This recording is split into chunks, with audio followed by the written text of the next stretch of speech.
आपले सगळेजण जानेवारी महिन्यापासून वाट बघतोय की नेमकं हे पीक विम्याची भरपाई कधी जमा होणार आहे।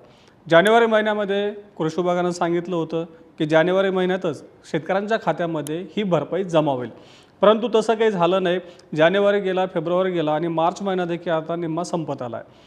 आता कुठं क्लेम कॅल्क्युलेशनचं म्हणजे पीक विमा भरपाई नेमकं किती कोणत्या शेतकऱ्यांना किती मिळणार आहे याचं मोजमाप सुरू असल्याचं सांगितलं जातं आहे। आणि या आठवडाभरामध्ये हे क्लेम कॅल्क्युलेशन पूर्ण होतील, म्हणजेच भरपाई निश्चित होईल आणि पुढच्या आठवड्यामध्ये कदाचित शेतकऱ्यांच्या खात्यामध्ये भरपाई जमा व्हायला सुरुवात होईल असं कृषी विभागाचं म्हणणं आहे। आता यंदाचं एकतर पीक विमा योजना एकाच टप्प्यामध्ये शेतकऱ्यांना भरपाई देते, म्हणजे गेल्या वर्षीसारखं नाही की तुम्हाला 4-5 ट्रिगरमधून पीक विम्याची भरपाई मिळते। यंदा केवळ पीक कापणी प्रयोगावर आधारित म्हणजे जे काही उत्पादकता आधारित पीक विम्याची भरपाई आहे ती आपल्या शेतकऱ्यांना मिळते आणि एका क्लेममधून देण्यात येणाऱ्या भरपाईला एवढा मोठ्या प्रमाणात उशीर लावला जातोय, त्यामुळे शेतकऱ्यांमध्ये नाराजी आहे।